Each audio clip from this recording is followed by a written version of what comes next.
सबसे पहले उन फैक्टर्स को देखते हैं जो इंपैक्ट करते हैं money laundering and terrorism financing के रिस्क को। तो ये जो मेजर फैक्टर्स हैं, these are 5 factors, so let us have a look at them. तो सबसे पहला फैक्टर है इसमें कस्टमर्स।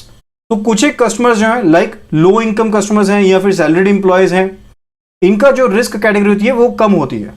किन कस्टमर से?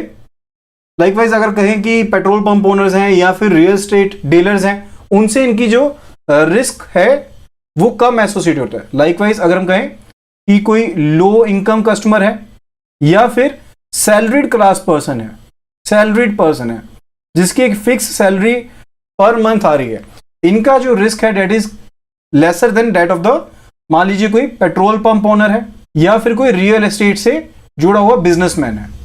तो पहली चीज क्या है, जो कस्टमर की टाइप है। Second is a products. तो कुछ एक प्रोडक्ट्स जैसे हम कहें कि सेविंग फंड अकाउंट जो है, इनका जो रिस्क है कंपैरेटिवली वो लेसर है than that of the current accounts. तो करेंट अकाउंट में बैंक्स को ज्यादा आइडेंटिटी का या फिर जो ड्यू डिलिजेंस का ध्यान रखना चाहिए rather than that of the saving fund account. तो सेविंग फंड अकाउंट में भी ये दिक्कत रहती है, लेकिन जो करेंट अकाउंट है वहां पर ज्यादा दिक्कत रहती है। या फिर आप प्रोडक्ट कह लीजिए, लाइकवाइज आप आरटीजीएस कर रहे हैं, तो अगर सिंपल सेविंग फंड अकाउंट में आप ट्रांजैक्शंस कर रहे हैं तो उसमें इतना रिस्क नहीं है जितना आरटीजीएस में, या फिर जहां पर क्रॉस बॉर्डर वायर ट्रांजैक्शंस हैं वहां से रिलेटेड जो रिस्क एसोसिएटेड है।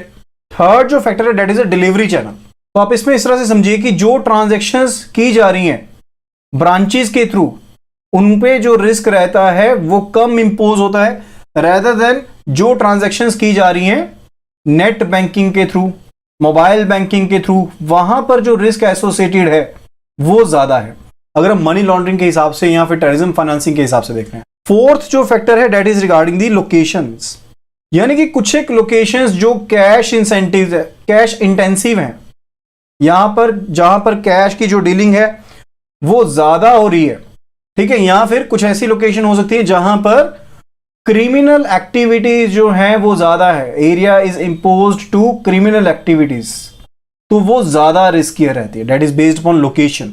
And fifth factor is regarding the geography.